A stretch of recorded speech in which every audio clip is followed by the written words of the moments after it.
कोट्यवधींच्या हप्तेबाजीमुळे फेरीवाल्यांवर कारवाई शून्य, आमदार संजय केळकर यांचा आरोप.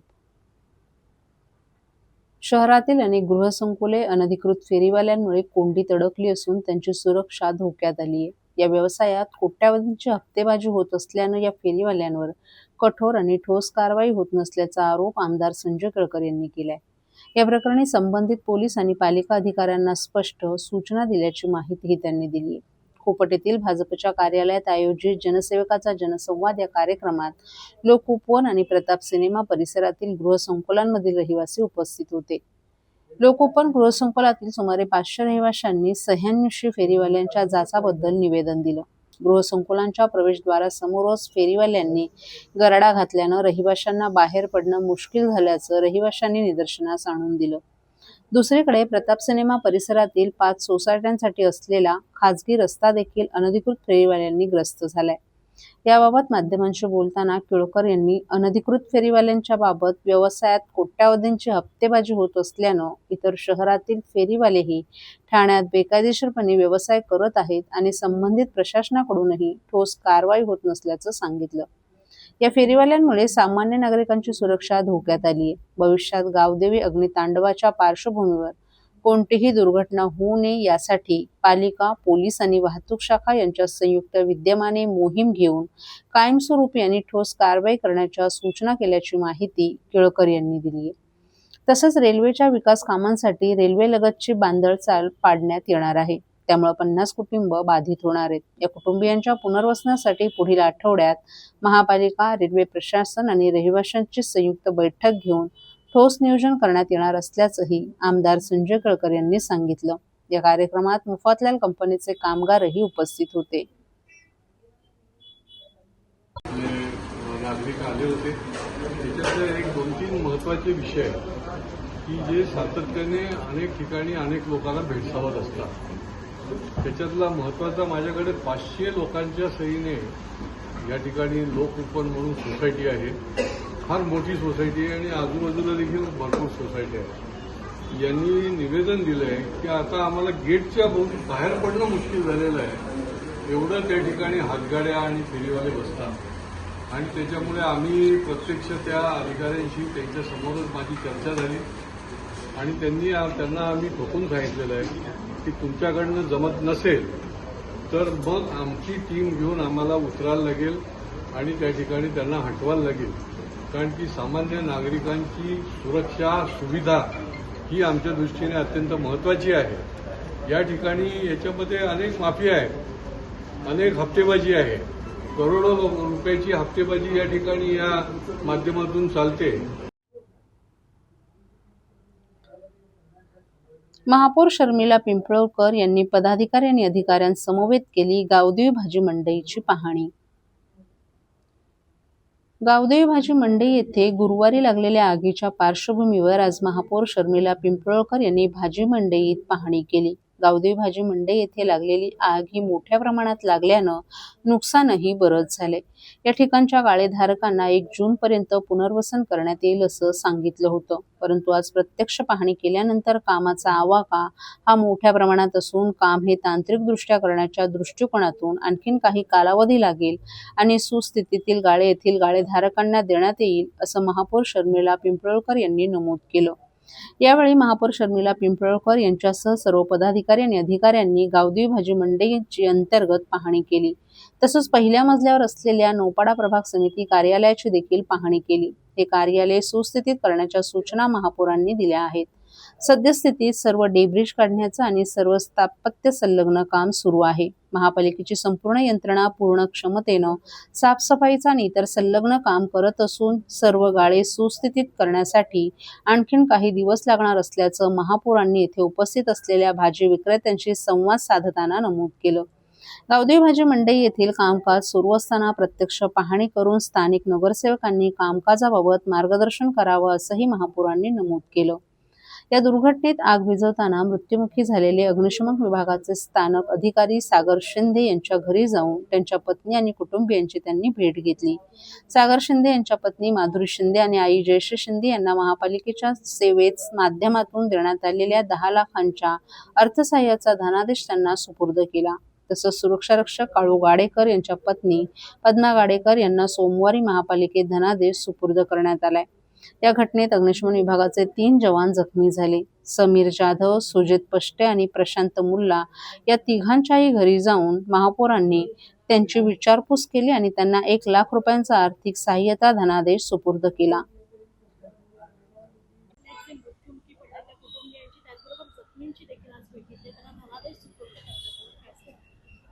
माननीय महापौर यांच्या समवेत सर्व पदाधिकारी आणि अधिकाऱ्यांच्या उपस्थितीमध्ये गावदेवी या ठिकाणी झालेली अतिशय दुःखद अशी दुर्घटनेच्या बाबत निश्चितच प्रकारे ठाणे शहरातल्या सर्वच नागरिकांना, राज्याचे उपमुख्यमंत्री शिंदे साहेबांना सुद्धा अतीव दुःख झालं आणि त्या अनुषंगाने यामध्ये झालेले 2 मृत्युमुखी आणि 3 जखमी यांना निश्चित प्रकारे महापालिकेच्या वतीने एक तात्काळमधून मृत्युमुखींना 10 लाख रुपये आणि जखमींना 3 लाख रुपये देण्याचं त्याच दिवशी आम्ही जाहीर केलं होतं।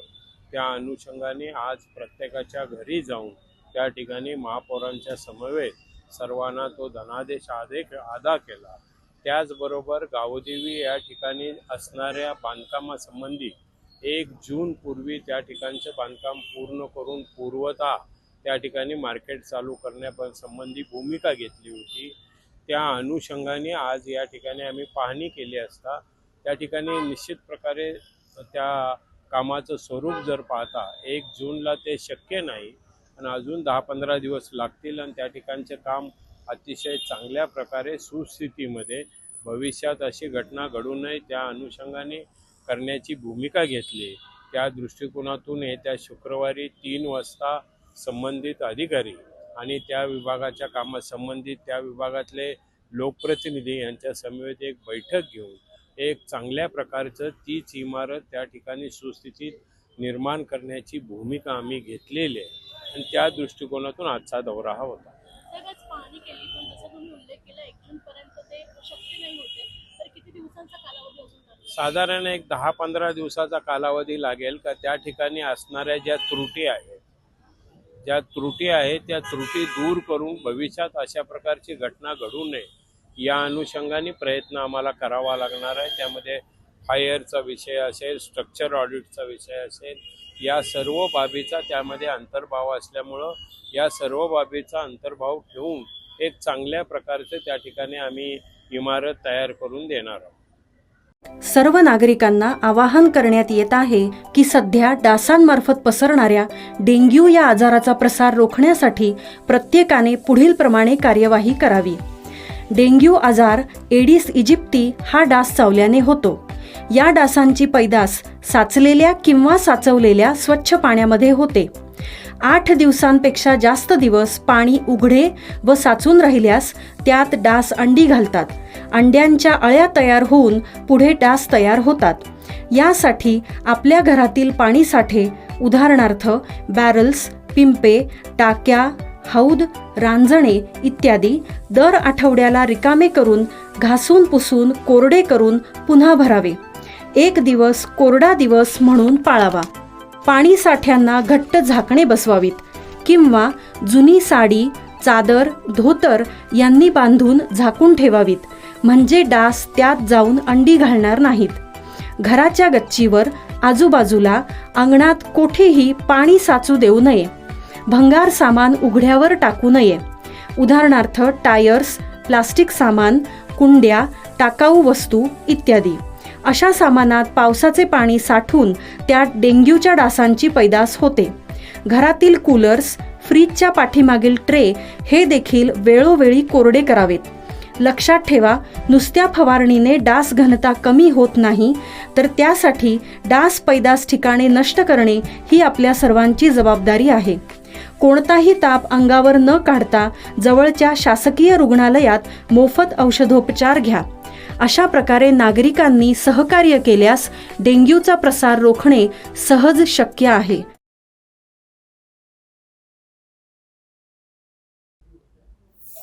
अकाली जन्मलेल्या आणि कमी वजनाच्या बालकांमध्ये अंधत्वाचा धोका निर्माण करणाऱ्या रेटिनोपॅथी ऑफ प्रीमॅच्युरिटी या गंभीर आजाराच्या तपासणी आणि उपचारासाठी ठाणे सिव्हिल रुग्णालयातील बालनेत्र विभागात गेल्या वर्षभरात रुग्णालयात तब्बल 1000 बालकांची आरोपी तपासणी करण्यात आली असून त्यापैकी 10 बालकांवर यशस्वी उपचार करण्यात आलेत. राज्यात ठाणे जिल्हा प्रथम क्रमांकावर आहे. आरोपी हा आजार प्रामुख्यानं अकाली जन्मलेल्या बाळांमध्ये आढळतो. वेळेत निदान आणि उपचार न झाल्यास कायमस्वरूपी दृष्टीदोष किंवा अंधत्व येऊ शकतं. या पार्श्वभूमीवर ठाणे सिव्हिल रुग्णालयात जिल्हा शल्यचिकित्सक डॉक्टर कैलास पवार, अतिरिक्त जिल्हा शल्यचिकित्सक डॉक्टर धीरज महांगडे यांच्या मार्गदर्शनाखाली बालनेत्र चिकित्सा विभागात कार्यरत असून या ठिकाणी बालकांची नियमित डोळ्यांची तपासणी करण्यात येत असल्याची माहिती नेत्रशल्य चिकित्सक डॉक्टर शुभांगी अंबावडेकर यांनी दिली आहे. राज्य कुटुंब कल्याण कार्यालयाच्या मार्गदर्शक सूचनांनुसार NICU आणि SNCU मध्ये उपचार घेणाऱ्या बालकांची विशेष तपासणी केली जाते. आधुनिक रेटिनल कॅमेराच्या माध्यमातून बाळांच्या डोळ्यांची तपासणी करून आवश्यकतेनुसार तातडीने उपचार केले जात आहेत. या उपक्रमांमुळे अनेक बालकांची दृष्टी वाचवण्यास मदत झाली असून पालकांमध्येही जागरूकता वाढली आहे. यासाठी नेत्रशल्य चिकित्सक डॉक्टर शुभांगी अंबावडेकर, डॉक्टर राहुल गुरव, परिसेविका अस्मिता कदम, शीतल जठार, नीलम निकाळजे, कीर्ती बोराडे आदी अथक परिश्रम घेत आहेत.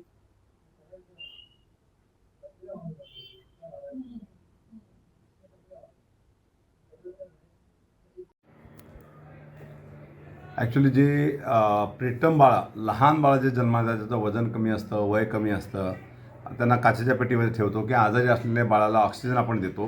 तर हे बाळं ट्रीटमेंटच्या मध्ये असताना किंवा कमी दिवसाचे झालेले असताना, कमी वजनात झालेले असताना यांच्या डोळ्यामध्ये पुढे बऱ्याच मुलांना डोळ्याचा आंधळापणा येतो आणि तो अवॉइड करण्यासाठी एक आजार आहे आपल्याकडे की तो रेटिना प्रेमॅच्युरिटी म्हणून असते, रेटिनोपॅथी ऑफ प्रेमॅच्युरिटी.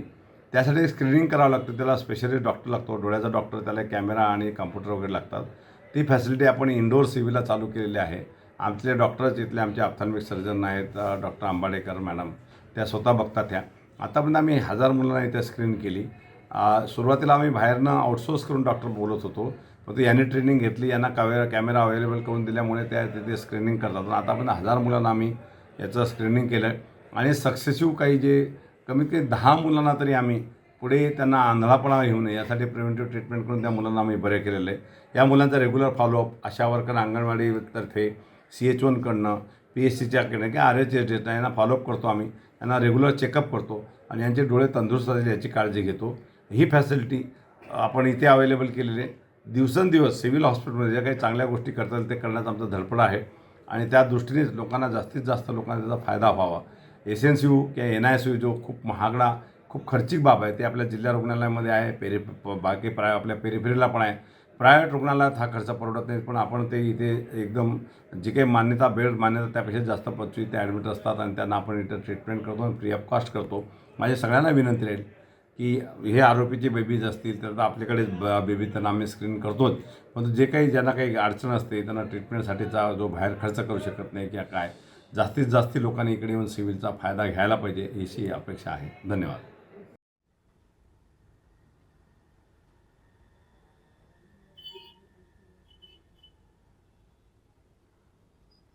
ठाणेकर जेनझींनी दाखवला आक्रोश, बेरोजगारी विरोधात कॉक्रोच आंदोलन. ठाणे शहरात जेनझींनी रस्त्यावर उतरून आपल्या मनातील खदखद गाणी, मेलोडी वाटप आणि घोषणांमधून दाखवून दिली. ठाण्यातील तरुणांनी पेपरफुटी, बलात्कार, बेरोजगारी विरोधात एकत्र येत कॉक्रोच आंदोलन केलं.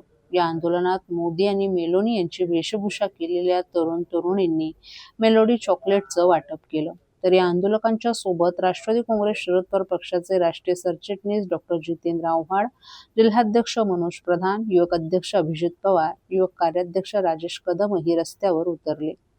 काल दुपारी ठाण्यातील तरुणांनी मासुंदा तलावाच्या कट्ट्यावर अनोखं आंदोलन केलं. Rap song, Modi Meloni, flash mob आदींच्या माध्यमातून केंद्र सरकारच्या धोरणांचा जोरदार निषेध केला. या आंदोलनात पेपर लीक की ये सरकार नहीं चाहिए अब की बार यांसारख्या अनेक घोषणा तरुणांकडून देण्यात आल्या. तसंच कॉक्रोच पार्टीच्या अनुषंगानं तयार करण्यात आलेले रॅप गाणे वाजवून तरुणांनी फ्लॅशमॉब केलं. विशेष म्हणजे मोदी आणि मेलोनीच्या वेशभूषेत आलेल्या तरुणांनी चक्क मोदी मेलोनींचा अभिनय करत उपस्थितांना मेलोडी चॉकलेटचं वाटप केलं. शिवाय मोदींनी मेलोडीचं नव्हे तर बेरोजगारीचं प्रमोशन करावं असं आवाहन केलं. या आंदोलनात जितेंद्र आव्हाड, मनोज प्रधान, अभिजित पवार देखील सहभागी झाले होते. त्यांनीही जोरदार घोषणाबाजी करत सरकारच्या धोरणांचा निषेध केला. भारताचे सन्माननीय सरन्यायाधीश सूर्यकांत यांनी देशातील तरुणांना झुरळ संबोधलं होतं. त्यातूनही कॉक्रोच जनता पार्टी सोशल मीडियावर जन्माला आल्याचं आव्हाड यांनी सांगितलं. आपल्या देशात अनेकांना शिक्षण मिळत नाही. ज्यांना शिक्षण मिळतं त्यांना नोकऱ्या मिळत नाहीत. त्यामुळेच तरुण वैफल्यग्रस्त झाले आहेत. या वैफल्यग्रस्त तरुणांना कॉक्रोच म्हणणं संयुक्तिक नाही. भारतात जगातील सर्वाधिक युवा शक्ती आहे. या युवा शक्तीचा उद्रेक होईल असंच हे भाष्य आहे. भारताची अर्थव्यवस्था डबघाईस आली आहे. परराष्ट्र धोरण पुरतं फसलं आहे. अशा स्थितीत कॉक्रोच हा तरुणांसाठी केलेला शब्दप्रयोग अंगाशी आल्याचं आव्हाड यांनी सांगितलं. आज कॉक्रोच जनता पार्टीचे 25 मिलियन फॉलोअर्स झाले आहेत. तेवढे कोणत्याही राजकीय पक्षाकडे नाहीत. यावरून तरुणांच्या मनातील राग दिसून येत आहे. तर मनोज प्रधान यांनी कॉक्रोच जनता पार्टी ही सरकार विरोधातील भावना असून हे आंदोलन करणारे तरुण आमच्या पक्षाचे सदस्य नाहीत. त्यांना मदत करण्याची विनंती त्यांनी केली होती. आम्ही त्यांच्या बोलण्यावरूनच या आंदोलनात सहभाग घेतल्याचं त्यांनी सांगितलं. हे आंदोलक सर्वसामान्य नागरिक आहेत. त्यांच्या भावना या आंदोलनातून सरकारपर्यंत पोहोचवणं गरजेचं आहे. आज कॉक्रोच जनता पार्टीचे फॉलोअर्स वाढत आहेत. त्यामुळे त्यांचं अकाउंट हॅक कराल, परंतु डोक्यातील रोष कसा लॉक कराल असा सवालही केलाय. तर अभिजित पवार यांनी सनदशीर मार्गाने आंदोलन करणाऱ्या तरुणांवर लाठीचार्ज केला जातो. बलात्कार विरोधात रस्त्यावर उतरलेल्या तरुणांना गुन्ह्यात अडकवलं जातं. आज तरुण रस्त्यावर उतरले आहेत. आम्हा तरुणांना झुरळ म्हटलं जातं. उद्या हे कॉक्रोच काय करू शकतात त्याची आज झलक दाखवल्याचं त्यांनी सांगितलं.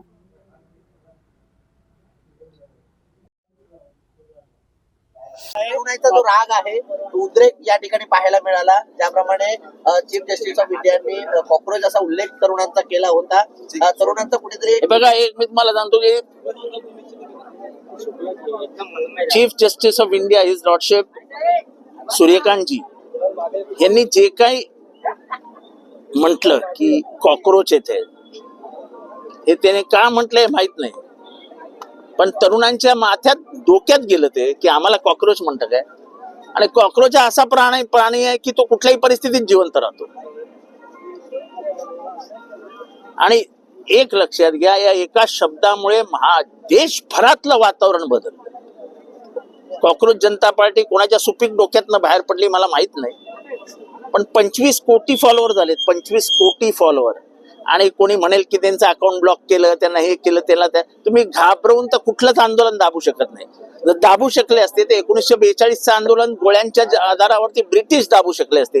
ते दाबू शकले नाहीत कधी आंदोलन, तर तुम्ही काय दाबणार? किती जणांना माराल?